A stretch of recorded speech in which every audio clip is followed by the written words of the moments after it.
तो आज हुआ ना कुछ टाकरे का मुकाबला इंडिया के लिए भी कुछ थोड़ी सी टीमी शीमें नजर आएंगे, कोई फाइट शाइट हो रही है। लेकिन एक बात मैं आपको बता दूं दोस्तों कि पिच विच ये 230 40 50 साल ही थी। ये हमारी बारी में भी हमने बैटिंग में कर लिया था। हमारे बॉलर्स ने एक दफा फिर से हमें एक्सपोज करवा दिया था। 2 साल से बोल रहा हूँ इन वीडियोस के अंदर कि सारा का सारा ब्लेम मेरी बूब्जी ले लेता है, वो भी कोई परफॉर्म नहीं कर रहा। ये मत समझो कि मैं कह रहा हूँ कि वो हीरो है, वो सब कुछ सही कर रहा है और बाकी सब जो है वो बहुत गलत कर रहे हैं, वो भी कोई परफॉर्म नहीं कर रहा। लेकिन असल जो स्ट्रगल कर रहे हैं वो हमारे बॉलर्स हैं, स्पेशली हमारे तेज गति की पेस सेंसेशन जिसमें अब कुछ भी नहीं रहा है। वो बची जा रहे हैं, साइड पे हो जाते हैं। उनकी अपनी एक फैन बेस बनी हुई है, जो कोई रोता है तो उसके लिए एडिट्स बना देते हैं, कोई इसलिए किससे कप्तानी छीन ली, ये कर लिया वो कर लिया। उनकी अलग ही गेम पीआर की चल रही, और वो सिर्फ इसलिए बच रहे हैं क्योंकि एक बूबजी को गाली देनी होती। वो है ना वो मीम जिसके अंदर एक सोल्जर यूं करके खड़ा हुआ है, रो रहा है, खंजर पता नहीं क्या कुछ गोले बारूद उसकी कमर पे गिर रहे होते हैं और आगे बच्चा मासूम सा सोया हुआ होता है। वैसे हमारे फास्ट बॉलर्स भी जो ना मासूम नीचे सोए हुए हैं और सारे के सारे खंजर मेरे बूबजी खा जाता है। तो खैर पिच दोस्तों इतनी ही की थी। न्यूजीलैंड वाले जब आए बैटिंग करने के लिए तो मैंने कहा कि कोई एक बंदा अगर इनको बचा सकता है तो वो है हम सबके बड़े भाई, सीनियर मोस्ट, हर जमाने में मौजूद रहे हैं वो न्यूजीलैंड की टीम के अंदर। वो ही अगर बना सकते हैं तो बना सकते हैं, क्योंकि ये पिच कोई नॉर्मल शॉर्मल है नहीं। और वो खड़ा रहा मासूम, एंड तक खड़ा रहा। उसकी विकेट भी अक्सर इस दुनिया में अनजाने मिलते हैं, अपने स्पेल की आखिरी बॉल के ऊपर लेकर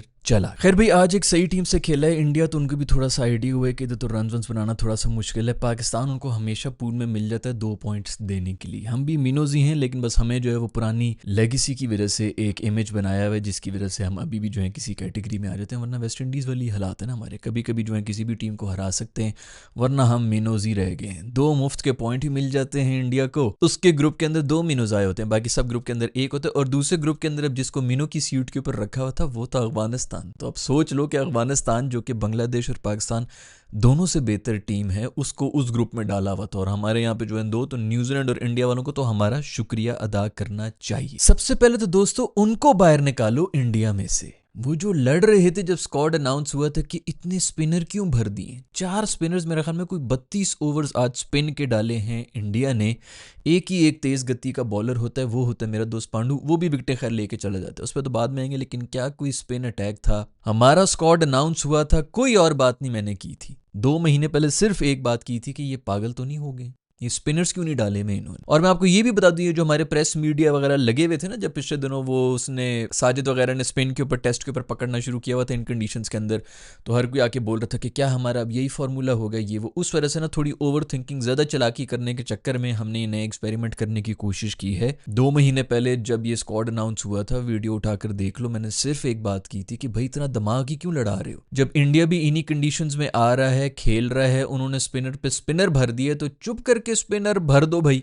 अब ये और बात है कि हमारे लोग समझ रहे होते हैं कि भाई आगा सलमान और वो जो खुशदिल वगैरह हैं वो इसी लेवल के स्पिनर हैं, जो कि इनके स्पिनर तो ऐसा कुछ भी नहीं। चलें ठीक है, आप जो है वो 3 फुल टाइम स्पिनर नहीं भर सकते हैं तो 2 तो कम से कम रख सकते हैं ना। मुझे समझ ही नहीं आती है कि अपनी नई लॉजिक लाने की जरूरत ही क्या बनती है भाई। उनके जो एनालिसिस करने वाले बैठे हुए ना, वो जितनी नेक नियति के साथ काम कर रहे हैं, फुल प्रोफेशनलिज्म है इंडिया के अंदर। उनको पता है कि भाई यही हमारा करता धरता, यही हमने इसी के ऊपर, काम के ऊपर मेहनत करनी है। हमारे यहाँ पर आके तो सियासतों के ऊपर मेहनतें हो रही होती है ना कि कैसे मैं अपनी सीट बचा लूं, वहां पर प्रॉपर काम हो रहा होता है। तो मैं आपको ये जो हमारे नालायक लोग बैठे हुए उनके लिए मशवरा दे रहा हूं भाई, सीधी तरह उनकी जो स्ट्रेटजी होती है वो कॉपी पेस्ट कर लो, छापा मार लो। जो वो कर रहे हैं चुप करके वही करना शुरू हो जाओ। बेशक स्पिनर हो या ना हो, इसके अंदर स्पिनर्स ही जाने थे। आज भी न्यूजीलैंड ने इसीलिए कोई पकड़ा था क्योंकि उनके पास भी सॉलिड स्पिनर्स हैं, लेकिन इंडिया ने स्पिनर पे ही पकड़ लिया ना। फिर पता नहीं हमारे क्या जो है वो, जो हम बाहर से भी उठा के ला रहे हैं ऑलराउंडर्स, वो भी जो है पेसर हमने डाले हुए हैं। एंड में स्पिनर ही, एंड में अबरार शबरार ने कोई थोड़ी बहुत बॉलिंग कराई थी जो इंडिया के साथ मैच हुआ था इन कंडीशंस के अंदर, और तो हमारा कोई बॉलर करीब भी नहीं आने जोगा हुआ। सो खैर मुझे नहीं समझ आती इंडिया की जो स्ट्रैटेजी बननी है, स्पेशली आईसीसी टूर्नामेंट्स के अंदर, चुप करके वो छाप लो और वो चेप दो भाई। ना अपना दिमाग लड़ाओ, ना किसी को बताने की भी जरूरत नहीं है। बस उनकी सुन लिए कि क्या टीम है, वही बना के छाप दो तुम लोग भी। पता नहीं कहां से हम इतने जीनियस, ये जीनियस आइडिया है जो मैं आप लोगों को दे रहा हूं। बाहर दुनिया के अंदर जाओ, वहां पे देख लो, तुम्हें साफ पता चल जाएगा टेम्परामेंट में कि इंडिया वाले किस तरह काम कर रहे होते हैं और अपने पाकिस्तानी दोस्त किस तरह काम कर रहे होते हैं। और कुछ नहीं तो उनमें जो लगन होती है ना बेहतर से बेहतर करने की, कि हम कुछ नया सीख लेंगे, उसको हम मैच नहीं कर सकते। खैर भाई, ये हिस्ट्री में पहली दफा हुआ होगा कि साउथ अफ्रीका को दुबई से नॉकआउट करके वापस पाकिस्तान भिजवा दिया बगैर गेम खेले इंडिया ने। साउथ अफ्रीका और न्यूजीलैंड दोनों की टीमें, जो न्यूजीलैंड तो खैर उधर ही था, ऑस्ट्रेलिया की टीम भी उधर बैठी हुई थी, वो भी सब उधर ही बैठे हुए कि भाई कौन किसके साथ सेमीफाइनल खेलेगा, हमने इधर जाना है कि हमने उधर जाना है। ये पहली दफा होगा। पिछली एपिसोड के अंदर मेरे ख्याल में मैं ये बात कर रहा था कि भाई नहायत ही घटिया किस्म की स्केड्यूलिंग और बड़ी ही बुरी तरह से मैनेज किए हमने चैंपियंस ट्रॉफी को, हमने किए, आईसीसी ने किए, जिसने भी किया, लेकिन कहीं ना कहीं हमारी तो सेहत ही ना इसके बीच में, क्योंकि हम होस्ट थे। पहले तो स्केड्यूलिंग के ऊपर मैंने बात की थी कि कितने बकवास थे। इंडिया का मैच आखिर तक रखने की तुक की क्या बनती है, जब इनके ऊपर ही सब कुछ होना था कि भाई सेमीफाइनल में किसने आना है किसने नहीं आना है। इनके सबसे पहले मैच जो है खत्म हो जाता था कि पता चल जाता कि सेमीफाइनल में है, कौन सी स्पॉट के ऊपर है, कौन सा मैच होगा, उस लिहाज से बाकी टीमें, इसमें कितना एक साइंस बनती है। और मैंने तो कल की वीडियो में यही पॉइंट रेज किया था कि इतनी बड़ी मार्केट है, दो बड़ी मार्केट्स थी, पाकिस्तान और इंडिया, क्योंकि पाकिस्तान के जो मैचेस होते हैं ना वो इंडिया में भी शौक से देखे जा रहे थे, तो वो भी बड़ी हो जाती है मार्केट, बाकी दुनिया की जितनी भी टीमें उनसे बड़ी मार्केट बन जाती है पाकिस्तान के मैच की भी। पाकिस्तान के मैच आपने 2 घंटे के अंदर खत्म करा दिए, मतलब चलो ठीक है, एक तो हम निकल गए ना, लेकिन आप ये भी तो देखेंगे 2 दिन के अंदर जो है 2 क्रूशल मैचेस उन्होंने रखे हुए थे। पाकिस्तान के मैचेस 2 घंटे में खत्म हो गए और इंडिया के मैचेस के बीच में 8-8 दिन का गैप आ रहा है। पहले तो वो स्केड्यूलिंग ही खराब थी, हर लिहाज से खराब थी, और अब ये देखेंगे बाकी सारी गोरी टीमें जो है वो भी उधर बैठी हुई इंतजार कर रही है कि कौन हारेगा कौन जीतेगा, ताकि हम वापस ट्रैवल करें पाकिस्तान के अंदर के इधर ट्रैवल करेंगे। अजीब यार, अजीब हरकतें हो रही हैं इस पूरे टूर्नामेंट के अंदर। अभी बहुत से लोग आ रहे हैं भाई इंडिया को एडवांटेज, इंडिया को एडवांटेज। यार मैं 10 दफा बता चुका हूं, इंडिया को पाकिस्तान में भी एडवांटेज। पहले तो उन कंडीशंस के अंदर इंडिया से बेहतर कोई खेल नहीं सकता था, ऊपर से सारे के सारे मैचेस हमने लाहौर में रखे हुए थे, ना उन्होंने कराची जाना था, ना उन्होंने पिंडी आना था, उन्होंने सबका सब मैचेस जो है वो लाहौर के अंदर ही खेलने थे। उनको और ज्यादा एडवांटेज होता। दुबई के अंदर तो फिर उनके लिए बेचारों के लिए उतनी टेलर मेड पिचेस नहीं है। लास्ट में पता नहीं दुबई के अंदर भी जो है वो यही किसी टूर्नामेंट में ही आए थे 2-3 साल पहले, उसके अलावा वो कहाँ दुबई के अंदर खेलते हैं, ना उनके कोई लीग्स वगैरह के मैचेस होते हैं जिसके अंदर ये जाके प्लेयर्स खेल रहे हो, तो दुबई शुबई तो उनको सूट नहीं करता। असल एडवांटेज उनको लाहौर में मिलना था, अगर सारे के सारे मैचेस हमने इधर रखे होते, एक ही होटल में, एक ही उसमें बस के अंदर जाते हैं, एक ही वो करते हैं, वो लाहौर में भी यही होना था भाई। अब जब सब टीमें हार गई तो अब ये लूसी किस्म के बहाने बना के आ गई कि भाई इनको एडवांटेज हो गया उनको। यार मुझे ये बताओ, पिछले 10 साल से ओडीआई का रिकॉर्ड सिर्फ उठा के देख लो इंडिया का, पिछले 25 सीरीज उठा के देख लो, अभी भी 5 लगातार वो जीत गए, या छठा भी वो लगातार जीत के चले गए। कोई और दूसरी टीम जो कि उनको कंपीट कर सकती थी वो न्यूजीलैंड ही थी, जो 5 जीती हुई आई थी, और बंदा गया कि चलो किसी फॉर्म शॉर्म में भी था, भी टेस्ट वेस्ट में उनको हरा के, और बड़ी वेल बैलेंस और बहुत ही अच्छी टीम है न्यूजीलैंड की। वो भी बिल्कुल ही एंड के अंदर आके मतलब नजर आ गया था 20-25 ओवर के बाद कि भाई ये केन विलियमसन ही एंड तक कुछ खड़ा रह गया, एक अकेला ही खड़ा हुआ है, बाकी इनसे होना ही नहीं है, ये पकड़ा हुआ है, बिल्कुल गले से पकड़ा हुआ है। तो उनको क्या एडवांटेज मिलना है भाई? उनके पास एडवांटेज ये कि उनके पास दुनिया की बेस्ट टीम है दोस्तों। फिर अगर रेवेन्यू भी जनरेट कर रहे हैं और उनके लिहाज से अगर उनको फैसिलिटेट किया जा रहा है तो फिर होना चाहिए ना, इतना एडवांटेज तो होना चाहिए उनके पास। और रेवेन्यू वो इसलिए जनरेट कर रहे हैं इतना ज्यादा क्योंकि उनकी बेस्ट टीम है। अगर इंडिया की टीम 1.5 साल हारना शुरू हो जाए ना, लगातार हारती जाए, तो ऐसे रेवेन्यू भी नहीं आने, इतने ज़्यादा ब्रांड्स भी जो हैं वो नहीं इन्वॉल्व होंगे, इतने ज़्यादा लोग भी नहीं देखेंगे। सबसे पहली बात है ब्रांड्स इतने इन्वॉल्व नहीं होंगे। आपको क्या लगता है कि पाकिस्तान की टीम जब आउट हो जाती है या हार रही होती तो ब्रांड्स उसी शौक को जोर से जो है पैसा खर्च कर रहे होते हैं? कोई भी नहीं कर रहा होता, पुल आउट कर जाते हैं, बीच टूर्नामेंट में ही पुल आउट कर जाते हैं, टीवीसीज वगैरह भी अपने जो है वो नीचे कर देते हैं। अगर उन्होंने बाजू का तो इतने करोड़ों लगा के एक टीवीसी को शूट किया होता तो फिर वो कहते हैं यार इसको कम से कम 1.5 महीना तो घिसाओ तो सही, कुछ तो इसको कोई तो रस निकले इसमें से, अब दोबारा ऐड हम कहां से बनाएं। मैं रहा हूं खुद इतनी कैंपेन्स का हिस्सा रहा हूं भाई, जो कि बीच टूर्नामेंट में आके खत्म हो गई कि भाई पाकिस्तानी टीम ने जो है गंद कर दी है, वो बीच में से निकल गए, लाखों करोड़ों के नुकसान होते हैं भाई। खैर भाई, विराट कोहली का 300 ओडीआई मैचेस हो गए हैं और आज आया था, क्या ही तरंग में आया था। ये पाकिस्तान ने दिया था इसको सारे का सारा कॉन्फिडेंस, नजर आ रहा था जिस कॉन्फिडेंस के साथ वो आया है, जो उसने शॉटें खेली हैं, जिस तरह की वो बैटिंग कर रहा था। कोई बता सकता है कि ये कोई बुरी फॉर्म में था? हमने बिल्कुल नया रीसेट करके आपको विराट कोहली वापस दे दी, और वो ऐसी ही एफर्ट थी, वो फिलिप्स ने ऐसा ही छलांगे मार मार के तेंदुए की तरह बॉल पकड़ी है, कैच हुआ है तो वो आउट हुआ, नहीं तो उसने आउट नहीं हुआ था। और आज मेरा ख्याल में आज वो वाहिद टाइम है जब विराट कोहली का ये रिएक्शन, जो शॉकिंग रिएक्शन वो देता है आउट होने के बाद, आज वो बनता था, क्योंकि आज वाकई ऐसी कोई शॉकिंग किस्म की यही परफॉर्मेंस होती तो उसने आउट होना था, नहीं तो उसने आउट ही नहीं होना था भाई। हम ऐसा पक्का किंग मेकर हैं, हम जो कैच पकड़ा है यार। वैसे स्टेडियम में बैठे किसी बंदे को यकीन नहीं आ रहा। कोहली तो हर दफा यही रिएक्शन देता है, लेकिन उसको यही लगता है ना कि मैं तो जब भी ये रिएक्शन देता हूँ पूरे स्टेडियम जो वो भी हैरान हो जाता है कि ये किस तरह आउट हो गया, और पूरी जो इंडिया के अंदर आवाम बैठी होती है ये किस तरह। यार हम सीधा लोग ये कह रहे थे यार निकल भाई, दूसरे को आने दे, ज्यादा फुटेज ना ले, कैमरा तुम पता है तेरे पे कैमरा, तो अब ज्यादा जो है वो स्क्रीन टाइम लेने की कोशिश ना कर। लेकिन आज जो है बाकी वो, और वो फिलिप्स बेचारे को इतनी गालियां पड़ी, कोहली की जो फैंस हैं वो फिर जाके जगह जगह जाके जो वो फिलिप्स इलेक्ट्रॉनिक्स वाले ना उनको जाके गालियां दे रहे, माँ बहन की गालियां दे रहे हैं, स्त्री को, माइक्रोवेव और एसी वगैरह जो है इन सबको गालियां पड़ रही हैं कि तेरी हिम्मत किस तरह तूने कोहली का कैच पकड़ लिया। खैर कोहली का भी कैच पकड़ा, दूसरी तरफ केन विलियमसन जो है वो भी उड़ रहे थे, उन्होंने भी उड़ उड़ के कैच पकड़े हुए थे, बेहतरीन किस्म की फील्डिंग कर रहे थे। उसी से मुझे याद आया कि फील्डिंग के मामले में इंडिया क्या कर रहा है। खैर इंडिया की फील्डिंग तो ठीक है, लेकिन ये कीपर केएल राहुल आज मेरा ख्याल में फिर उसने कैच भी ड्रॉप किया था और विलियमसन का ही किया था, उसने 81 रन बनाए। अच्छी इनिंग्स के लिए लोग कहेंगे स्लो भाई चेज 250 कर रहे थे, इसी तरह की इनिंग्स चाहिए थी इसके ऊपर। वैसे भी जितनी टर्न हो रही थी, बॉल ब्रेक हो रही थी काफी ज्यादा, खैर मुश्किल थी कंडीशन, उसके लिहाज से बड़ी अच्छी इनिंग्स थी जो ये खेल रहा था और उसका कैच भी ड्रॉप किया था केएल राहुल ने। मुझे तो ये समझ नहीं आती यार कि ओडीआई यानी व्हाइट बॉल क्रिकेट के अंदर पंट की जगह नहीं है इस टीम के अंदर। मेरे ख्याल में वो स्क्वाड का भी हिस्सा नहीं। आई नो कि अभी ये रोहित और कोहली वगैरह निकल जाएंगे तो फिर उसके बाद वो एंकर रोल के लिए इनको थोड़ा एक सीनियर किस्म का बंदा चाहिए जो विकेट के ऊपर स्टे भी कर सके, तो केएल राहुल दोबारा आ जाएगा। लेकिन मेरा नहीं ख्याल कि यार पंट को बाहर होना चाहिए। कहीं ना कहीं कॉन्फिडेंस के ऊपर भी डेंट पड़ता है कि यार पूरी टीम जो है वो गई भी और मुझे इन्होंने वो नहीं किया।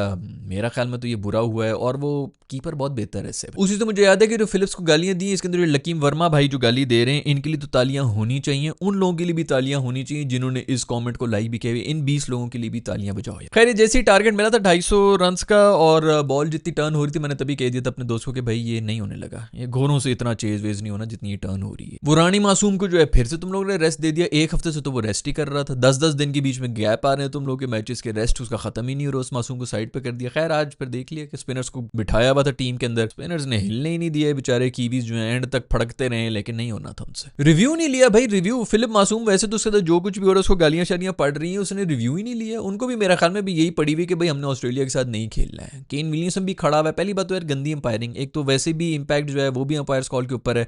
इतनी बाहर जा रही है बॉल, तुमने फिर भी उसको आउट दे दिया, लेकिन उसको रिव्यू भी नहीं लिया। केनी को भी पूरी पड़ी हुई कि भाई हमने ऑस्ट्रेलिया के साथ नहीं खेलना, सेमीफाइनल बेशक तुम लोग जीत जाओ। और इतने क्रूशल टाइम के ऊपर 6 आउट हुए हुए थे, आखिरी कोई बैट्समैन ये बैटिंग पेयर था जो कि इनका चल रहा था, तब भी इस बंदे ने रिव्यू नहीं लिया, जो कि क्लोज कॉल भी थी। यहाँ पे शाहीन शाह अफरीदी साहब ने अभी पिछले दिनों जो किया था, उन्होंने जो रिव्यू लिया था, इस वीडियो के अंदर मैंने बात की, हमारे को रोक सकते हैं, वो अगले से बात भी नहीं करते हैं, ऐसे फौरन जो उठाते हैं। बॉलर बीच में सेलिब्रेशन रोक देते हैं कि यार अभी तो वाकई फिर नॉट आउट हो गया, इसने तो टाइम ही नहीं लिया, फौरन रिव्यू ले ली वो। या फिर हमारा कोई भी ओपनर, ये मैं पहले भी जिक्र कर चुका हूं, नोट कर लेना है इस बात को, अगर 20-25 रन से ज्यादा किसी ओपनर ने बनाए हुए ना, टॉप ऑर्डर के बल्कि जो बैटर्स होते हैं, वो कंफर्म रिव्यू लेता है। उसको मतलब रोकना पड़े, अगर दूसरा एंड के ऊपर चमाटे मारेगा भाई मत ले मैं तुझे छोड़ूंगा नहीं, इस तरह का कोई चक्कर हो जाए तो हो जाए, या फिर कम से कम बोल्ड हुआ वो, तब वो रिव्यू नहीं लगा, वरना वो फुल इंक्लाइंड होता है कि मैं किसी तरह रिव्यू ले लूं। भाई मेरे 25 रन बन गए, मेरी तो 50 हो जानी थी, ये वो ऐसे सेल्फिश किस्म की अप्रोच होती है हमारे प्लेयर्स की। खैर भाई पांडू मेरे दोस्त ने आज फिर कोई 45-45 रन की इनिंग्स खेल ली है भाई। आंखों में उसको एक जुनून है, उसको पता है कि भाई अभी ये कोहली और ये शर्मा वगैरह जो हैं ये तो अभी इस ओडीआई टीम से वैसे भी चले जाएंगे, T20 ऐसे चले गए। मोस्ट प्रॉब्ली इनका यही होगा कि अगर चैंपियंस ट्रॉफी खेल ली तो ये दोनों कह देंगे कि यार हमें इधर से भी माफ करो, हमने नहीं खेलना। शर्मा तो वैसे भी टेस्ट से भी चला गया, तो शर्मा तो मोस्ट प्रॉब्ली जाएगा। तो उसके बाद अगर पूरी इंडिया की आवाम किसी के ऊपर देखा करेगी तो वो सिर्फ मैं ही हूँ, वो जो स्पार्क है ना वो सिर्फ मुझ में ही है, तो वो फुल टाइम उसी फोकस के साथ आता है। आज भाई ने कोई नो बॉल शो बॉल करा दी थी, उसके बाद इंची टेपें मंगवाई हैं उन्होंने, इंची टेपें नाप रहे थे कि भाई मैं तो बड़ा कैलकुलेटेड आदमी हूँ, ऐसे कैसे हो सकता है कि मुझसे नो बॉल हो जाए। जरूर ये कोई क्रीज सीरीज के चक्कर है या कोई उल्टा सीधा हुआ है मसला, मेरी कैलकुलेशंस नहीं गलत हो सकती। खैर इंडियंस मासूम जो है वो आपस में यही लड़ रहे थे कि हमने जो है, बहुत से लोग हैं वो कह रहे थे कि हमने ऑस्ट्रेलिया को नहीं खेलना, और उसकी आर्ग्यूमेंट लोग कह रहे थे कि भाई ऑस्ट्रेलिया के 5 प्लेयर नहीं, लेकिन वो कह रहे थे कि जो उनके 5 प्लेयर हैं ना भाई, उसके अंदर ट्रेविस हेड भी है, वो हमें नहीं छोड़ता, हमने ऑस्ट्रेलिया के साथ नहीं खेल रहा, हमने साउथ अफ्रीका के साथ खेलना है। फिर वो जो दूसरी पार्टी थी वो ये कह रही थी कि अबे साउथ अफ्रीका को हमने इसलिए हराया था क्योंकि बुमराह था हमारे पास, अब बुमराह नहीं है तो साउथ अफ्रीका से बेहतर है कि हम ऑस्ट्रेलिया से ही खेल लें। तो यही कंफ्यूजन रही है। खैर अभी कंफ्यूजन तो निकल गई है, दोनों टीमें मेरा ख्याल में एक ही तरह की हैं, लेकिन फिर भी मैं तो यही समझूंगा कि अभी करंट सिचुएशन के अंदर आई थिंक ऑस्ट्रेलिया थोड़ी ज्यादा वीक है, सिर्फ उनकी बॉलिंग की वजह से मैं ये कह रहा हूँ, और इंडिया की चूंकि बैटिंग भी ज्यादा स्ट्रांग है, तो मुझे नहीं लगता कि ऑस्ट्रेलिया जो है उनका कोई ज्यादा चांस है इस दफा इंडिया को हराने का। और अब इन कंडीशंस के अंदर जिनके अंदर वैसे भी आज उन्होंने टॉस फिर से हार गए, जो एक कसर थी वो ये थी कि इन्होंने पहले बैटिंग नहीं की हुई थी अभी तक इधर, वो भी इन्होंने करके देख ली है। अंडर द लाइट्स बॉल किस तरह जो है वो हिलती जुलती इनके बॉलर्स ने भी वो करके देखिए, तो फुल तरीके के साथ जा रहे हैं। उसी से मुझे याद आया कि रोहित शर्मा भाई खुदा के लिए कोई टॉस जीत जा भाई, बल्कि मुझे लगता है जिस दिन ये टॉस जीतेगा ना उस दिन ये मैच हार जाएंगे, सो बेहतर है भाई तू अब हारता ही जा टॉस। खैर भाई अय्यर ने फिर जबरदस्त किस्म की इनिंग्स खेली, 50 मार के गए। मेरा ख्याल में अगर कोई सबसे ज्यादा अंडररेटेड प्लेयर इस वक्त इंडिया की टीम के अंदर जा रहे हैं तो वो श्रेयस अय्यर जा रहा है। क्या बेहतरीन इनिंग्स खेली यार, उस तरह रिकग्निशन इसको नहीं मिलती है, इसके लिए भी कोई PR की गेम ऑन करो यार। खैर बस सुना है भाई कि कोहली साहब ने कोई वो रोनाल्डो वाली वाली सेलिब्रेशन भी की है, ये रोनाल्डो वाली सेलिब्रेशन नहीं है, ये इमाद वसीम वाली सेलिब्रेशन है। तो कोहली ने इमाद वसीम वाली सेलिब्रेशन। भाई स्टार ऑफ द शो का तो मैं भूल ही गया, वरुण चक्रवर्ती 5 विकेटें लेके गया, खूबसूरत बॉलिंग यार। इधर ही इसी ग्राउंड के ऊपर पाकिस्तान के खिलाफ खेलते हुए मासूम का जो करियर ऑलमोस्ट खत्म हो गया था, और क्या वापसी हुई है, अभी किसी को हिलने भी नहीं दे रहा। 5 विकेटें लेके गया है दोस्त, और कमाल बॉलिंग करके गया। अक्षर ने वैसे तो 1 विकेट ली, लेकिन उस सबसे इंपॉर्टेंट थी विलियमसन की, लेकिन क्या खूबसूरत बॉलिंग कराता है यार। ये थी भाइयों खबरें